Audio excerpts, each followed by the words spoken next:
السلام علیکم ورحمۃ اللہ وبرکاتہ نحمدہ ونصلی علی رسولہ الکریم اما بعد فاعوذ باللہ من الشیطان الرجیم بسم اللہ الرحمن الرحیم رب اشرح لی صدری ویسر لی امری واحلل عقدۃ من لسانی یفقہوا قولی۔ کتاب الاکراہ، زبردستی کام کرانے کے بیان میں، حدیث نمبر 916 916۔ حدثنا يحيى بن بكير حدثنا الليث عن خالد بن يزيد عن سعيد بن أبي هلال عن هلال بن أسامة أن أبا سلمة بن عبد الرحمن أخبره عن أبي هريرة أن النبي صلى الله عليه وسلم كان يدعو في الصلاة اللهم أنجي عياش بن أبي ربيعة وسلمة بن هشام والوليد بن الوليد اللهم انجِ المستضعفين من المؤمنين اللهم اشدد وطأتك على مضر وابعث عليهم سنين كسني یوسف۔ ابو ہریرہ رضی اللہ عنہ نے بیان کیا کہ نبی صلی اللہ علیہ وسلم نماز میں دعا کرتے تھے کہ اے اللہ، عیاش ابن ابی ربیعہ، سلمہ بن ہشام، ولید بن ولید رضی اللہ عنہم کو نجات عطا فرما۔ اے اللہ، تو بے بس اور مجبور مسلمانوں کو نجات دے۔ اے اللہ، مضر قبیلے پر اپنی گرفت سخت کر دے اور ان پر ایسا قحط مسلط کر دے جیسا یوسف علیہ السلام کے زمانے میں آیا تھا۔ یہ مجبور مسلمان تھے، تو ان کے اوپر جبر کیا جا رہا تھا، زبردستی کی جا رہی تھی۔ تو اس سلسلے میں امام بخاری اس حدیث کو یہاں پر لائے ہیں کہ جب کسی پر جبر ہوتا ہے تو پھر اس کی کیفیت کیا ہوتی ہے، اور کس طرح دوسروں کو اس کے لیے دعا بھی کرنی چاہیے کہ اللہ تعالیٰ اس کو دوسرے کے ظلم سے یا قہر سے یا جبر سے نجات عطا فرمائے، جیسا کہ خود نبی صلی اللہ علیہ وسلم یہ دعائیں کر رہے تھے۔ اس میں ہم دیکھتے ہیں کہ امام بخاری یحییٰ ابن بکیر سے روایت کر رہے ہیں، اور ان کا نام اکثر آتا ہے حدیث کی روایات میں۔ تو یحییٰ بن بکیر جو ہیں، یہ یحییٰ بن عبداللہ بن بکیر ہیں، آزاد کردہ غلام ہیں یہ بھی، اور مصری ہیں۔ ان کی کنیت ابو زکریا تھی۔ ان کی پیدائش 154 ہجری میں ہوئی، 154 میں۔ یہ مصر کے بڑے بڑے ائمہ میں شمار ہوتے تھے جو علوم الحدیث، فقہ اور علم الاصول میں امام کی حیثیت رکھتے تھے۔ اپنے زمانے میں عہدہ قضاء کے عالم اور فقیہ تھے، یعنی قاضی بھی تھے۔ ان کے استادوں میں امام مالک، امام لیث، ابن لہیعہ، ابن وہب اور حماد بن زید ہیں۔ جہاں تک ان کے شاگردوں کا تعلق ہے تو ان کے شاگردوں کی تعداد بہت زیادہ ہے، اور ان میں بڑے بڑے نام بھی شامل ہیں، جیسے امام بخاری بھی ان کے شاگرد تھے، پھر یحییٰ ابن معین اور دیگر لوگ۔ امام ذہبی کہتے ہیں کہ یحییٰ ابن بکیر امام، محدث، حافظ اور صدوق اللسان ہیں، کثیر العلم تھے، حدیث اور غزوات کے ماہر تھے۔ یعنی نبی صلی اللہ علیہ وسلم کے جو غزوات تھے ان کو آپ اچھی طرح جانتے تھے، اور اسی طرح فتویٰ دیتے تھے، فتویٰ کے متعلق بہت بصیرت تھی ان کو۔ یہ امام لیث کے پڑوسی اور شاگرد دونوں تھے، اور امام لیث سے روایت کرنے والوں میں یہ سب سے زیادہ ثقہ تھے۔ ان کے پاس امام لیث کی وہ احادیث تھیں جو کسی اور کے پاس نہیں تھیں، یعنی انہوں نے ان سے خوب فیض حاصل کیا، بہت علم حاصل کیا۔ چھوٹی عمر سے ہی بہت زیادہ علم حاصل کرنے کا شوق تھا اور اس کی حرص رکھتے تھے، اور ان کے بارے میں کہا جاتا ہے کہ انہوں نے امام مالک کی کتاب الموطا کو 17 مرتبہ سنا، اس کا 17 ٹائمز اس کا سماع کیا۔ وہ کیسے؟ یعنی 17 راؤنڈز یوں ہوئے کہ شاگرد پڑھتے تھے اور یہ سنتے تھے، یا یہ اپنے استاد سے سنتے تھے، ٹھیک ہے۔ اور یہ 231 ہجری میں فوت ہوئے، مصر میں ہی دفن کیے گئے۔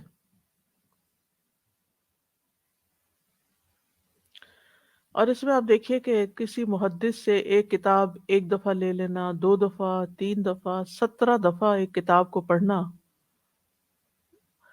ہم ایک دفعہ بھی کتاب پڑھ لیں تو ہم کہتے ہیں ہاں یہ پڑھی ہوئی ہے میں نے، مجھے آتی ہے، مجھے معلوم ہے اس میں کیا ہے، لیکن اس سے علم کی پختگی نہیں ہوتی صرف ایک دفعہ پڑھ لینے سے. اس حدیث میں ہم دیکھتے ہیں کہ نبی صلی اللہ علیہ وسلم قیدی مسلمانوں کے لیے دعائیں کر رہے ہیں. یہ وہ لوگ تھے جنہیں مشرکین نے مکہ میں قید کر رکھا تھا. جب وہ اسلام لے آئے تو ان کو ہجرت نہیں کرنے دی، مدینہ نہیں جانے دیا. اور جب انہیں یہ خوف ہوا کہ یہ فرار ہو جائیں گے تو انہوں نے ان کو قید کر دیا. اور جب نبی صلی اللہ علیہ وسلم کو پتہ چلا تو آپ نے ان کے حق میں دعا کرنا شروع کر دی. یہ تو آپ کو معلوم ہے کہ نبی صلی اللہ علیہ وسلم اور آپ کے کچھ ساتھی جو تھے وہ ہجرت کر کے مدینہ چلے گئے تھے، مشرکین مکہ کے ظلم و جور سے آزاد ہو گئے تھے. لیکن کچھ لوگ ایسے تھے کہ جو آپ کے جانے کے بعد یا تو مسلمان ہوئے یا پھر آپ کے ساتھ ہجرت کر ہی نہیں سکے. اور وہ جب ان کے گھر والوں کو یہ اندازہ ہوا کہ یہ بھی چلے جائیں گے تو انہوں نے ان کو قید کر دیا. اس میں سب سے پہلی دعا جو ہے وہ عیاش بن ربیعہ کے بارے میں ہے. اللہم انجی عیاش ابن ابی ربیعہ. ابن عبد البر کہتے ہیں کہ عیاش بن ابی ربیعہ ابو جہل بن ہشام کی ماں کی طرف کے بھائی تھے، یعنی ان کی والدہ نے پہلے کہیں اور شادی کی تھی تو ان سے عیاش پیدا ہوئے تھے. تو یہ ابو جہل کے ستیلے بھائی تھے، یہ مسلمان ہو گئے، ابو جہل مسلمان نہیں ہوئے. ان دونوں کی ماں ایک تھی، ام الجلاس، اور یہ بہت پہلے ہی مسلمان ہو گئے تھے، یعنی دار ارقم میں رسول اللہ صلی اللہ علیہ وسلم کے داخل ہونے سے پہلے، لیکن ہجرت نہیں کر سکے تھے. پہلے انہوں نے سرزمین حبشہ کی طرف ہجرت کی اور پھر بعد میں جب حالات اچھے ہوئے تو پھر مکہ سے مدینہ کی طرف بھی ہجرت کی. تو یہ 2 ہجرتوں والے ہیں. پھر زبیر کہتے ہیں کہ عیاش بن نبی ربیعہ نے مدینہ کی طرف اس وقت ہجرت کی تھی جب عمر بن خطاب نے ہجرت کی تھی. ٹھیک ہے. تو ان کی ماں کی طرف سے 2 بھائی ابو جہل اور حارث آئے جو کہ ہشام کے بیٹے تھے. تو ان دونوں نے ان کو بتایا کہ ان کی والدہ نے قسم کھائی ہے کہ وہ سر میں اس وقت تک تیل نہیں لگائیں گی اور سائے میں نہیں بیٹھیں گی جب تک وہ ان کو دیکھ نہیں لیں گی. تو وہ دونوں ان کے ساتھ واپس لوٹ گئے. تو انہوں نے ان کو رسی کے ساتھ باندھ دیا اور ان کو مکہ میں قید کر لیا. تو رسول اللہ صلی اللہ علیہ وسلم ان کے حق میں پھر دعا کیا کرتے تھے.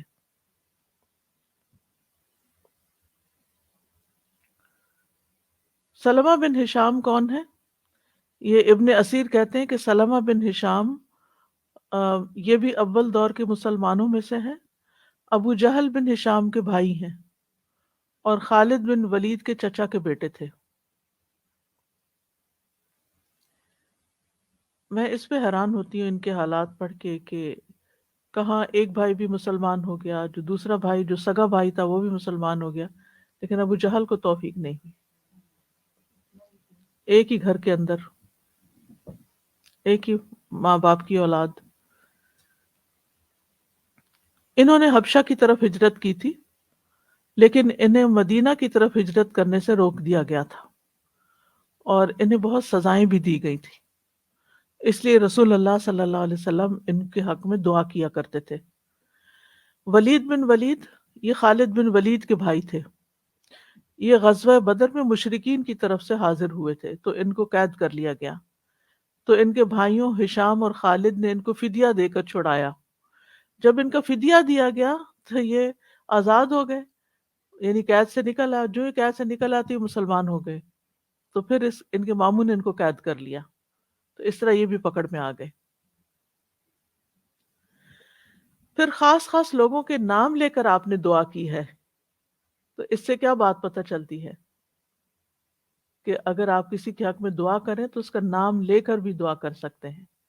اور پھر عام طور پر مسلمانوں کے لیے دعا کی، اللہم انجل مستضعفین من المؤمنین، کہ اے اللہ کمزور مومن جو ہیں، جو مکہ میں ہیں یا کسی اور جگہ کی قید میں ہیں، اور جنہیں کافروں نے ہجرت سے روک رکھا ہے اور انہیں سزائیں دے رہے ہیں، اللہ تعالیٰ ان سب کی مدد فرما۔ جیسے یہ دعا کرتے ہیں نا، ربنا اغفر لی ولوالدی وللمؤمنین، پہلے اپنے لیے، پھر ماں باپ کے لیے، اور پھر سارے مومنوں کے لیے۔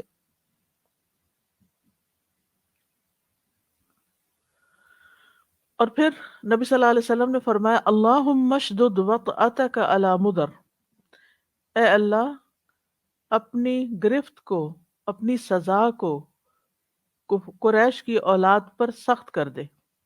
وطأ کا مطلب پکڑ، مضر سے مراد یہاں آم، قریش ہیں، کیونکہ مضر ویسے تو ایک مشہور قبیلہ تھا، بڑا کلین تھا، جن میں سے قریش اور کچھ اور قبائل نکلے ہیں، تو اشارہ کفار قریش کی طرف تھا۔ وَبَعَثْ عَلَيْهِمْ سِنِينَ كَسِنِيِّ یوسف، اور ان پر بھیج، یعنی اپنی سزا بھیج، سنین ایسے سال جس میں اناج نہ اگے، یہ لفظی معنی فیمن، کسنی یوسف جیسے یوسف علیہ السلام کی مدد آپ نے قحط کے ساتھ کی۔ جی یعنی سنین ویسے تو سال ہے، لیکن مراد ہے وہ سال جس میں اناج پیدا نہ ہو، قحط پڑ جائے، یہ مطلب ہے، لفظی معنی سال ہی ہے۔ تو ہوا یہ کہ آپ کی دعاؤں سے یہ سب لوگ قید سے نجات پا گئے۔ تو اللہ تعالیٰ دعائیں سنتا ہے اور دعا کرنی چاہیے۔ اصل بات یہ ہے کہ ہم اسباب پہ زیادہ بھروسہ کرتے ہیں، حالات کو زیادہ انالائز کرتے ہیں، ہم یہ نہیں سوچتے کہ اللہ سبحانہ وتعالیٰ تو جو چاہے کر سکتا ہے۔ ہمارا اللہ تعالیٰ پہ بھروسہ نہیں ہوتا اتنا، ہمارا توکل اتنا نہیں ہوتا، یقین اتنا نہیں ہوتا، لہٰذا ہم یہ دیکھتے ہیں کہ کون کر سکتا ہے اس کو کہیں، کس انسان کے پاس اختیارات ہیں، کہ کون زیادہ پاورفل ہے، کس کو آتا ہے، وغیرہ وغیرہ۔ یعنی جب بھی کوئی کام ہوتا ہے تو ہم سب سے پہلے اللہ سبحانہ وتعالیٰ کی طرف رجوع نہیں کرتے، اللہ سے دعا نہیں مانگتے۔ اب یہاں پر بظاہر تو حالات بہت سخت ہیں، کوئی حالات نظر نہیں ایسے آ رہے، لیکن آپ نے پھر بھی دعا کی، کیونکہ اللہ کی رحمت سے تو مایوس نہیں ہو سکتے۔ تو اگر آپ کسی اندھیرے بند کمرے میں بھی ہو نا اور اللہ کو پکارنا شروع کر دیں، تو یونس علیہ السلام کو اللہ تعالیٰ نے کہاں سے نکالا تھا؟ مچھلی کے پیٹ سے۔ ہم دعا کو معمولی چیز سمجھتے ہیں۔ پھر اسی طرح بعضوں کا شیطان ہمارے دل میں وسوسہ ڈالتا ہے، ہم تو گناہ گار ہیں، کسی نیک انسان سے دعا کراتے ہیں، ٹھیک ہے نا؟ یہ بھی ایک بہت کانسیپٹ ہے۔ کوئی حرج نہیں، آپ دعا کے لیے تو کسی کو بھی کہہ سکتے ہیں، کروا لیں، لیکن یہ سوچیں کہ اس وقت جو مشکل مجھ پہ پڑی ہوئی ہے اور جس مصیبت نے مجھے توڑ کے رکھ دیا ہے، اس میں جو میرے اندر عاجزی آئی ہے اور جو میرا رونا دھونا ہے، وہ دعا کی قبولیت میں زیادہ فائدہ مند ہوگا بنسبت اس کے کہ ایک نیک انسان یہ سوچے کہ میں تو نیک ہوں اور میری دعا زیادہ قبول ہوگی۔ نہیں، مشکل کی بات نہیں ہے، آپ پوائنٹ نہیں سمجھی۔ پوائنٹ یہ ہے کہ ہم مثلا دو لوگ ہیں، ایک نیک ہے، اس کے پاس کوئی آتا ہے کہ میرے لیے دعا کرو، تو اس کو خیال آتا ہے کہ یہ مجھے نیک سمجھ کے آیا ہے میرے پاس، اب وہ اپنی نیکی کی وجہ سے دعا کر رہا ہے۔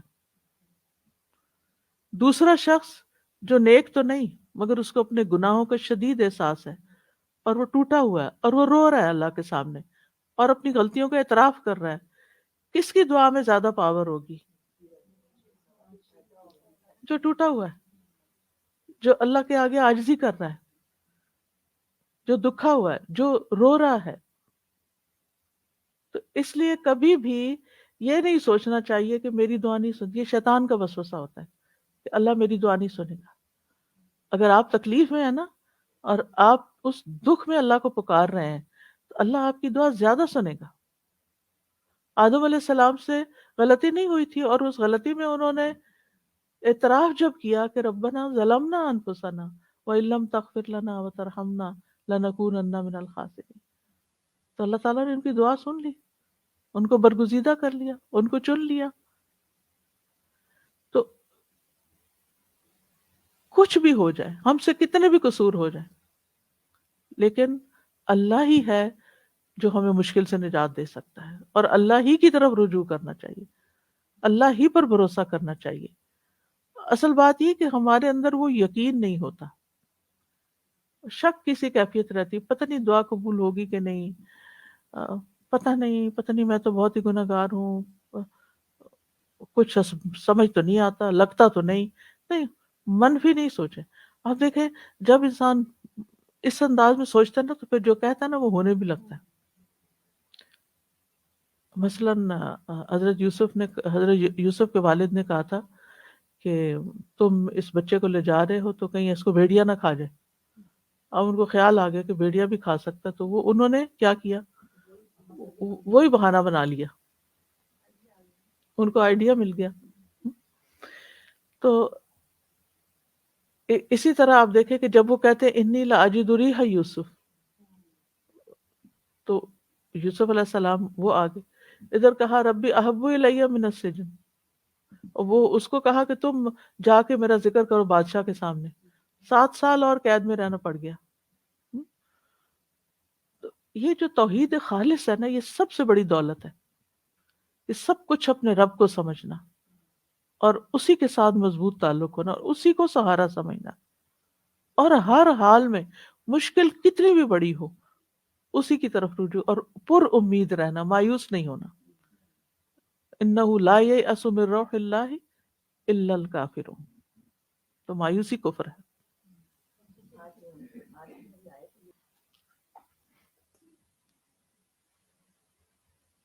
حدیث نمبر 917. حدثنا محمد بن عبد الله بن حوشب الطائفي حدثنا عبد الوهاب حدثنا ایوب عن ابی قلابة عن انس رضی اللہ عنہ قال، حضرت انس رضی اللہ عنہ کہتے ہیں قال رسول اللہ صلی اللہ علیہ وسلم، رسول اللہ صلی اللہ علیہ وسلم نے فرمایا، ثلاث من کن فیہ وجد حلاوت الایمان، 3 خصلتیں ایسی ہیں جس میں وہ پائی جائیں وہ ایمان کی مٹھاس اور لذت چکھ لیتا ہے، ایمان کی سویٹنس چکھ لیتا ہے.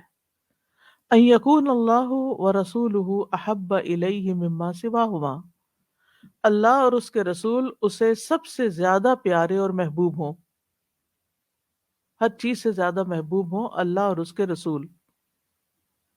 وَأَن يُحِبَّ الْمَرْءَ يُحِبُّهُ لِلَّهِ، دوسرے یہ کہ وہ کسی سے محبت صرف اللہ کے لیے کرے. ان يحب المرء، کسی انسان سے محبت کرے، يحبه الا للہ. اچھا لا ہے میرے پاس، مٹا ہوا ہے لا، اوکے سوری.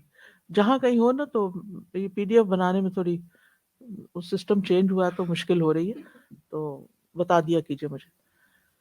وَأَن يُحِبَّ الْمَرْءَ لَا يُحِبُّهُ إِلَّا اللَّهُ إِلَّا لِلَّهِ جی. وَأَن يُحِبَّ الْمَرْءَ لَا يُحِبُّهُ إِلَّا لِلَّهِ، دوسرے یہ کہ وہ کسی سے محبت صرف اللہ کے لیے کرے. وَأَن يَكْرَهَ أَن يَعُودَ فِي الْكُفْرِ كَمَا يَكْرَهُ أَن يُقْذَفَ فِي النَّارِ، تیسرے یہ کہ اسے کفر میں لوٹ جانا اتنا برا لگے جیسے وہ آگ میں ڈالے جانے کو برا خیال کرتا ہے. یعنی جیسے آگ میں جانا اس کو تکلیف دیتا ہے، ایسے ہی واپس کافر ہونا اس کو تکلیف دیتا ہے. تو ایسے شخص کے اندر ایمان کی سویٹنس آ جاتی ہے. یہ بہت عظیم حدیث ہے اور اسلام کے قواعد اور اصول میں سے ایک اصول ہے. اس میں نبی صلی اللہ علیہ وسلم ایمان کی خصلتوں میں سے 3 بلند پایہ خصلتوں کی طرف رہنمائی کر رہے ہیں کہ جس کے اندر یہ 3 عادتیں ہوں، 3 چیزیں پائی جائیں، وہ ایمان کی لذت پا لیتا ہے، اس کو ایمان کا مزہ آ جاتا ہے.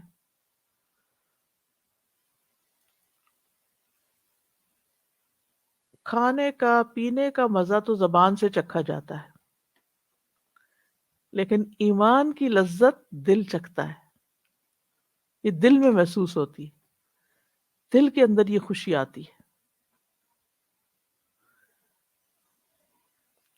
اور یہ دوسری بات یہ کہ زبان اس وقت مزہ چکھتی ہے صحیح طور پر کسی چیز کا جب وہ صحت مند ہوتا ہے انسان. جب انسان صحت مند ہوتا ہے، اگر وہ بیمار ہے، اسے بخار ہے مثلا، تو اچھے سے اچھا کھانا جو ہے وہ اس کے لیے کڑوا ہے. تو اسی طرح اگر دل بیمار ہو تو ایمان کی حلاوت نہیں چکھتا، اس کے لیے دل کا صحت مند ہونا ضروری ہے. اب اس میں کیا چیزیں ہیں؟ 3. نمبر 1، ان یکون اللہ و رسولہ احب الیہ مما سواہما، کہ اللہ اور اس کا رسول اسے ہر چیز سے ان کے علاوہ زیادہ محبوب ہوں. تو بندہ جب اپنے رب سے محبت کرتا ہے اور تو اس کی اطاعت کرتا ہے، اس کی فرما برداری کرتا ہے، اور جن چیزوں کو اللہ تعالیٰ ناپسند کرتا ہے ان چیزوں کو چھوڑ دیتا ہے. اسی طرح جو شخص محمد صلی اللہ علیہ وسلم سے محبت کرتا ہے تو وہ آپ کی سنت سے محبت کرتا ہے اور ان چیزوں کو چھوڑ دیتا ہے جن سے آپ نے روکا ہے. ما آتاکم الرسول فخذوہ وما نہاکم عنہ فانتہوا، رسول جو تمہیں دے لے لو اور جس سے روکے رک جاؤ، جیسے سورۃ الحشر میں آتا ہے. تو جب انسان اللہ اور اس کے رسول کی پسندیدہ چیزوں کو پسند کرتا ہے اور ان کی ناپسندیدہ چیزوں کو ناپسند کرتا ہے تو اس کے دل میں ایمان کی حلاوت آتی ہے، مزہ آتا ہے اس کو. پھر اس کے دل کے اندر ایک عجب طرح کی خوشی ہوتی ہے.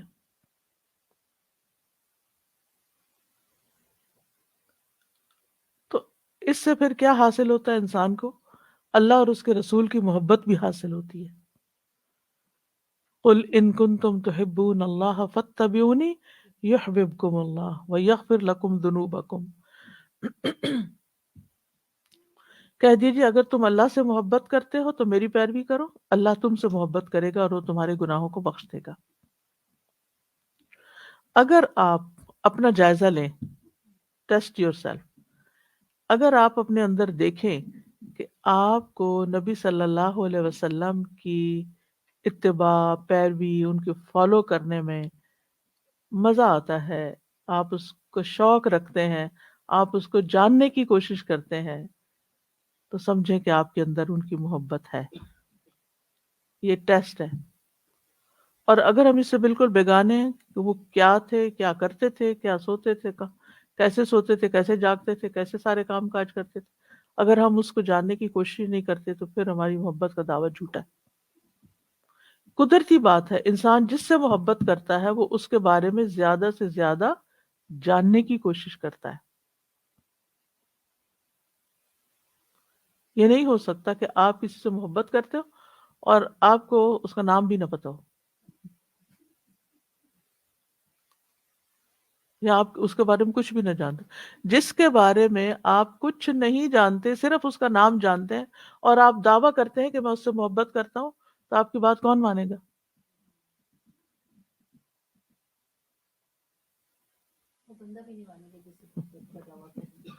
جانتے ہی نہیں. ہمیں یہ دعا کرنی چاہیے کہ اللہ ہمیں اپنی پہچان دے، ہمیں اپنی پہچان دے. ہم تجھے جاننا چاہتے ہیں. اور اس چیز کا جب شوق دل میں لگ جائے گا نا کہ ہم اللہ کو جانیں، تو پھر اس کا مطلب یہ ہے کہ آپ کو اللہ سے محبت ہے، اس لیے آپ جاننا چاہتے ہیں، اور رسول اللہ صلی اللہ علیہ وسلم کو بھی جانیں، اس کے لیے سنت، سیرت، ان چیز حدیث کا مطالعہ کرتے رہیں اور آپ کے طریقوں کو دیکھتے رہیں. پھر یہ کہ دوسری پہچان یہ ہے کہ اللہ اور اس کے رسول کی بات ہر ایک کی بات سے آگے، حتیٰ کہ اپنے والدین کی بات سے بھی آگے، اپنے بچوں کی بات سے بھی آگے. کیونکہ یہ سب سے زیادہ پیارے رشتے ہوتے ہیں انسان کی زندگی میں. انسان کہتا ہے اب اماں نے کہہ دیا نا، ٹال نہیں سکتا، بابا نے کہہ دیا ٹال نہیں سکتے. نہیں، اگر اللہ کے رسول اگر اللہ کے رسول صلی اللہ علیہ وسلم کی بات آ گئی ہے سامنے، تو پھر ان کی بات پیچھے چلی جائے گی.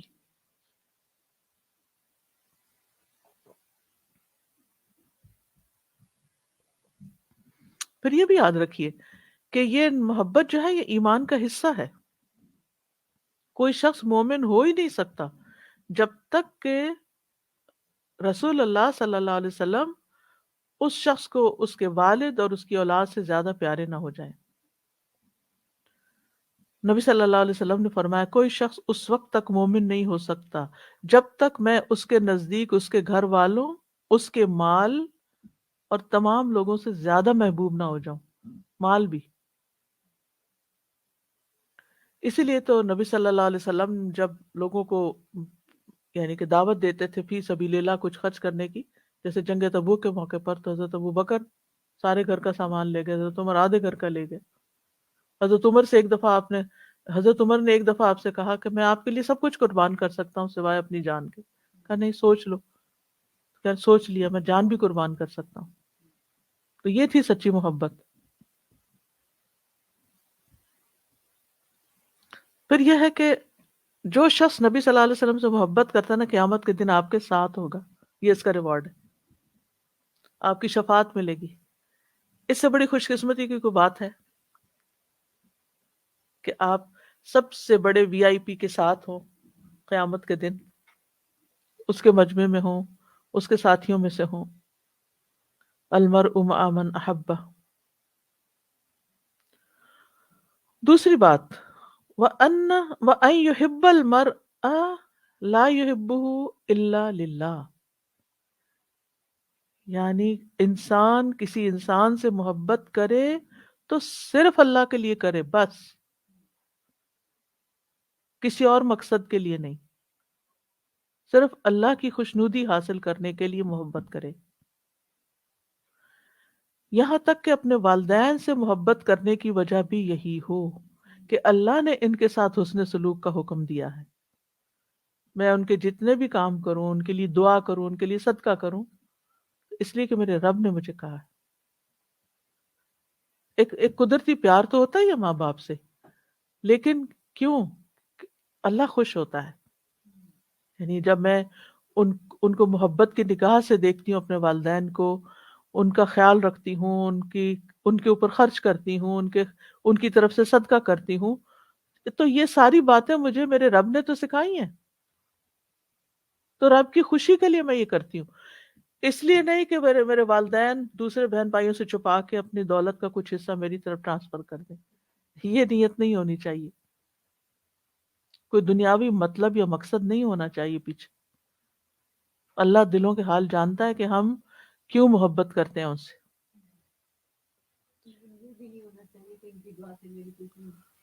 ہاں یہ بھی نہیں ہونا چاہیے، یعنی کوئی مقصد نہ ہو سوائے اس کے کہ میرا رب خوش ہوتا ہے، کیونکہ مجھے رب سے محبت سب سے زیادہ ہے، تو اس کی محبت میں ان سے محبت کرتی ہوں، اس کی خاطر میں ان سے محبت کرتی ہوں.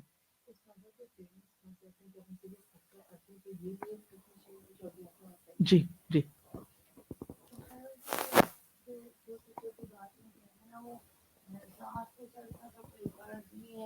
اور لیکن جب ساس سسر، میں یہ سوچتی ہوں برار والوں کے گھر میں جا کے تو اتنی خیر کر رہے ہیں، خیریت پوچھ رہے ہیں، تو ساس سسر بھی تو بڑے ہیں، آپ کے باپ ماں کی جگہ ہے نا، وہ آپ کا ان کے اوپر بھی تو فرض ہے نا ان کی ٹیک کیئر کرنا. تو وہ چلے اگر فرض نہ بھی صحیح تو انسانیت کیا کہتی؟ انسانیت فرض سنت آ جاتی ہے، لیکن انسانیت بھی بہت بڑی چیز ہے نا. اپنے پیرنٹس کی کر رہے ہو تو اس طرح اپنے ہسبینڈ کے پیرنٹس بھی آپ کے پیرنٹس ہیں نا. آپ دیکھیں کہ اگر آپ کسی مثلا اپنے پیرنٹس کو ہاسپٹل میں دیکھنے گئے مثلا، تو وہاں آپ کو کوئی اور پیشنٹ نظر آ جاتا ہے جو آواز دے رہا ہے یا بلا رہا ہے، تو آپ کیا کرتے ہیں؟ جاتے ہیں نا، ان کی بھی کیئر کرتے ہیں نا، ان کو بھی پوچھتے ہیں کہ آپ کو تو نہیں کچھ چاہیے.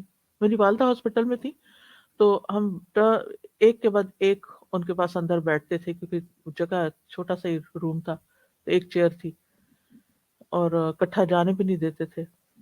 آئی سی یو تھا لیکن وہ اسپیشل اس سے ہمیں جانے کی اجازت مل گئی.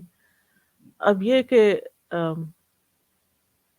جب میں نماز پڑھنی ہوتی تھی تو ایک کارنر میں ایک کمرہ تھا نرسز کا، تو وہاں پر میں جا کے نماز پڑھتی تھی. گزرتے ہوئے جو اور جتنے بھی رومز میں سب میں دیکھتی جاتی تھی کہ کسی کو کوئی ہیلپ تو نہیں چاہیے. تو ایک دن میں ایسے گزر رہی تھی تو ایک خاتون نے مجھے اس طرح اشارے سے بلایا، تو وہاں جانے کی کسی کو اجازت ہی نہیں تھی، یعنی کہ کوئی اٹینڈنٹس تو نہیں جا سکتے، نہ گھر والے نہ کوئی. تو اب یہ کہ جب میں وہاں گئی تو وہ بیچاری کتنی، سب سے زیادہ جو چاہیے ہوتا ہے نا انسان کو مورل سپورٹ چاہیے تھی کہ کوئی تسلی کا کلمہ وہاں کہہ دے انسان کو. تو وہ ایک دل کے اندر انسانی ہمدردی ہوتی ہے نا، حالانکہ ہم نہ جان نہ پہچان کچھ بھی نہیں جانتے کہ کون ہے کون نہیں. تو جو بھی، اب تو مجھے یاد نہیں میں نے کیا کہا، لیکن بہرحال جو بھی دم درود دعا کی، وہ بات سمجھائی تو خوش ہو گئی وہ. تو کیا ساس سسر کا اتنا بھی حق نہیں کہ اگر وہ گھر میں بیمار ہو مثلا کہ ان کا حال ہی پوچھ لیا جائے، جیسے آپ بات کر رہی ہیں. ہم اجنبی لوگوں کا جو ان نون ہوتے ہیں ہم سے، ہم ان کا بھی حال پوچھ لیتے ہیں نہیں. تو ہمسایوں کا اتنا ہے. دیکھیں میں سوچتی ہوں حضرت ابوبکر رضی اللہ تعالیٰ عنہ خلیفہ بن گئے تھے، خلیفہ تھے اتنی بڑی پوزیشن پہ، اور اندھیرے میں جا کے اس بڑھیا کی کٹیا صاف کر کے کھانا بنا کے اس کا پانی رکھ کے اسے چپکے سے آ جاتے تھے. اس کو بھی نہیں پتا تھا یہ کون آتا ہے. تو یہ کون یہ ہمدردی پیدا کرتا ہے اندر؟ اللہ کی خاطر ہے نا. بڑھیا تو نابینا ہے، وہ تو اٹھ کے اپنا کوئی کام نہیں کر سکتی. تو اگر وہ اتنی بڑی پوزیشن پہ ہوتے ہوئے، تو یہ صرف اللہ کا تقوی، ایسی اخلاق کی مثالیں کہاں ملیں گی؟ ٹھیک ہے نا. تو انسانی ہمدردی بھی کوئی چیز ہوتی ہے، کوئی مسلم ہو، نان مسلم ہو، کوئی اپنا ہو، کوئی پرایا ہو، کوئی کچھ بھی ہو. انسان کو اللہ نے، وہ کہتے ہیں نا، درد دل کے واسطے پیدا کیا انسان کو. تو اگر انسان کو انسان کا خیال نہیں تو پھر وہ انسان بھی نہیں. مجھے لگتا ہے جس انسان کو انسان کا دکھ درد نہیں سمجھ آتا، وہ پھر انسان نہیں ہے، پھر وہ کسی کا بھی نہیں ہے. یہ جو آپ نے بتایا نا کہ اللہ سبحانہ و تعالیٰ کی خاطر آپ نے ہر کام کرنا ہے، تو میرے خیال میں نیت کی خرابی کی وجہ سے انسان ذرا مٹیریلسٹک ہو جاتا ہے اور کہتا ہے اس کے ساتھ وہ سوال پیدا ہی تب ہوتے ہیں جب آپ نے نیت اللہ کے لیے نہیں کی ہوئی. تو پھر اس طرح کے سوال آتے ہیں، اس کا کرنا ہے یا نہیں کرنا، یا فرض ہے یا نفل ہے یا کچھ. اور استاذ آپ نے جو دعا ہمیں سکھائی تھی، وہ اللہم انی اسألک حبک وحب من یحبک والعمل الذی یبلغنی حبک، وہ بالکل ایسے اس حدیث کے اوپر پوری اترتی فٹ آتی ہے بالکل. اسی لیے تو لوگ جو گھر کا بھی کام کر رہے ہوتے ہیں، اپنے بچوں کے کام کریں، تو ساس سسر تو چلیں دوسری بات ہے، گھر میں اپنے کام کریں، اپنے شوہر کا کام کریں اپنے، اور اس کی اتنی لسٹ بنا کے رکھی ہوتی شام کا تک، اور موڈ آف کیا ہوتا ہے کہ میں نے اتنا کیا. کسی کا بھی آپ دیکھ لیں کہ اپنے نارمل کاموں کو وہ اتنا برڈن سمجھ کے کرتے ہیں. ہماری اکثر خواتین کی، یعنی کہ ہمارے کلچر میں بیک ہوم اگر آپ دیکھیں جی تو اکثر خواتین کا یہی حال ہوتا ہے کہ شام تک ان کا موڈ آف ہو چکا ہوتا ہے. جی نہ بچوں سے اچھی طرح بات کرنا، نہ ہسبینڈ سے اچھی طرح بات کرنا. کیا ہے، ہم سارا دن کام کر کے تھک گئے. اور اگر وہ یہ سوچے کہ میں نے تو اللہ کی خوشی کی، میرا رب تو مجھے دیکھ رہا ہے نا، نہ میرا ہسبینڈ دیکھ رہا ہے، نہ میرا بچہ دیکھ رہا ہے، نہ کوئی اور دیکھ رہا ہے، لیکن میرا رب دیکھ رہا ہے کہ میں کس کے لیے سب کچھ کر رہی ہوں. تو اپنے، اسی لیے آپ دیکھیں اتنا بڑا کرائیٹیریا ہمیں دے دیا گیا نا کہ محبت کرو ان سے تو بس اللہ کے لیے کرو نا، کیونکہ اس کا مطلب یہ کہ پھر اس محبت کا ریوارڈ، ریٹرن اللہ سے چاہو. کیونکہ جب ہم اللہ کے لیے محبت نہیں کرتے نا، تو ہم اسی بندے سے چاہتے ہیں، میں چونکہ اس سے محبت کرتا ہوں لہٰذا ریٹرن بھی اسی سے مجھے چاہیے. اچھا پھر ہم ایک طرح سے غلام بن جاتے ہیں کہ اگر وہ خوش ہے تو ہم خوش ہیں، وہ خوش نہیں تو ہم خوش نہیں. کتنی مصیبت میں پڑ جاتا ہے انسان. ناراض پھر اگر اللہ کے لیے کرتا ہے انسان تو وہ اس غلامی سے نکل جاتا ہے.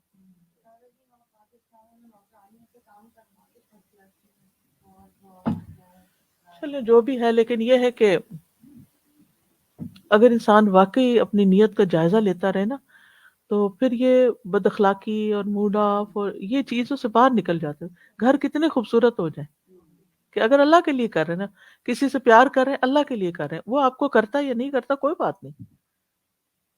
ٹھیک ہے، ہم انسان ہیں، اللہ تعالیٰ آپ کو کہیں اور سے کمپنسیٹ کر دے گا. ٹھیک ہے جی. ہمارا کچھ کہنا چاہ رہے آپ کریں. میں مکمل کرنا چاہیے تھی بات کہ اور کچھ ایسے واقعات ہوتے ہیں کہ جس میں ہم نے کرنا ہی کرنا ہوتا ہے، جیسے ہم نے بچوں کا تربیت کرنی ہی کرنی ہے. یہ اللہ نے ہمیں حق دیے کہ یہ ہمارا آپ نے فرض خدمت، بنتا ہے کہ ہمارا فرض پڑتا ہے کہ ہم نے ماں باپ کی خدمت کرنی ہی کرنی ہے. وہ اللہ نے ہمیں ایک آزمائش سے گزارنا ہوتا ہے، تو اس کو بھی اگر ہم اچھے طریقے سے اور صرف اللہ کی خاطر کریں تو بہت تو آسانی ریوارڈ ہی ریوارڈ. السلام علیکم. وعلیکم.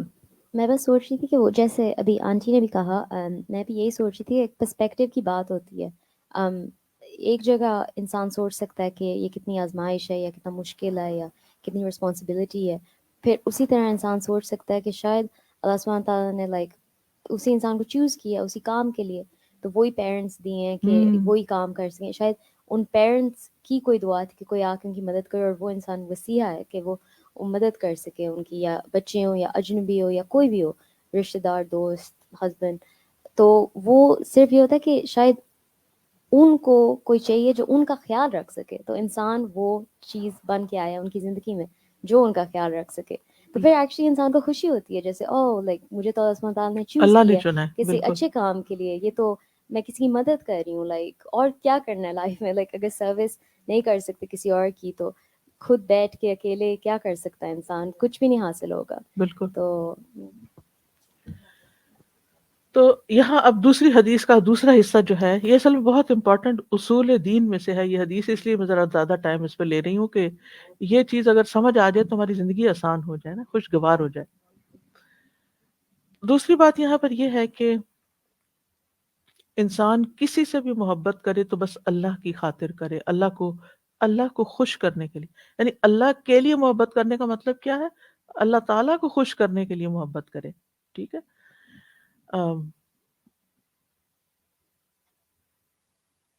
اولاد سے اگر محبت ہے تو ایک نیچرل محبت تو ہے، قدرتی محبت ہمارے دل میں ہے، لیکن جب وہ تنگ کرتے ہیں تو ہم ناراض بھی ہو جاتے ہیں. کئی لوگ تو گھر سے نکال دیتے ہیں اور کتنا کچھ ہوتا ہے. تو وہ بھی اگر اللہ کے لیے ہو کہ اللہ تعالیٰ آپ نے مجھ پر ذمہ داری ڈالی تھی اس لیے میں یہ سب کچھ کر رہا ہوں، اور اگر مجھے اس کا ریٹرن نہیں بھی دنیا میں مل رہا، کیونکہ بچے بعض اوقات اکنالج بھی نہیں کرتے، اور ماں باپ کو بار بار کہہ کے بتانا پڑتا ہے ان کو کہ ہم نے تمہارے لیے یہ کیا اور یہ کیا اور یہ کیا. تو اس جھنجٹ سے بھی انسان باہر نکل آتا ہے. اب انسانی محبت کے اسباب بہت سارے ہیں. ٹھیک ہے. یعنی محبت کیسے پیدا ہو باہم؟ مثلا نبی صلی اللہ علیہ وسلم نے فرمایا کہ تہادو تحابو، ایک دوسرے کو ہدیہ دیا کرو، اس سے تم میں باہمی محبت پیدا ہوگی. اسی طرح سلام پھیلانا، کثرت سے سلام کرو ایک دوسرے کو، اس سے بھی محبت پیدا ہوتی ہے. پھر اسی طرح یہ ہے کہ اچھے اخلاق محبت پیدا کرنے کا سبب ہوتا ہے. ایک دوسرے پہ خرچ کرنا محبت پیدا کرنے کا سبب ہے. اسی طرح علم کا دینا، علم کا شیئر کیا جانا، اس سے بھی انسانوں کے اندر باہم محبت پیدا ہوتی ہے. جو دینے والا ہوتا ہے، جو لینے والا ہوتا ہے، وہ اس بنیاد پر محبت کرتے ہیں. اسی طرح کچھ لوگ مال کی بنیاد پر محبت کرتے ہیں جو ٹیمپریری ہوتی ہے. مال رہا کسی کے پاس تو اس سے محبت کرتے رہے، مال نہیں رہا تو چھوڑ کے چلے گئے. تو سب سے بڑی چیز جو ہے وہ اللہ کی خاطر محبت ہے، جو سب سے زیادہ مفید ہے، صرف اللہ کی رضا کے لیے. اور یہ ہمیشہ قائم رہتی ہے، انسان دنیا میں ہو یا دنیا سے چلا جائے، وہ محبت قائم رہتی ہے، وہ محبت نہیں ختم ہوتی. وہ شخص پہ دعاؤں میں بھی یاد رہتا ہے. بالکل.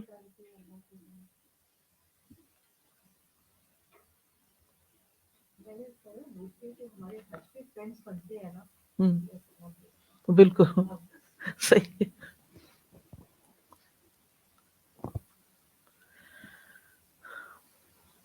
اور پھر ایک اور بات یہ ہے کہ جب آپ اللہ کی خاطر کسی سے محبت کرتے ہیں نا، تو آپ یہ بھی دیکھتے ہیں کہ وہ شخص دین پر کتنا قائم ہے. اگر وہ دین پہ قائم نہیں رہتا تو وہ محبت بھی کم ہو جاتی ہے. جب تک وہ دین پہ قائم رہتا ہے، کیونکہ آپ نے دین کی وجہ سے اس سے محبت کی، اور دین نے اگر بیچ میں وہ کامن ریزن ہی نہیں رہی تو پھر وہ دوستی بھی باقی نہیں رہتی.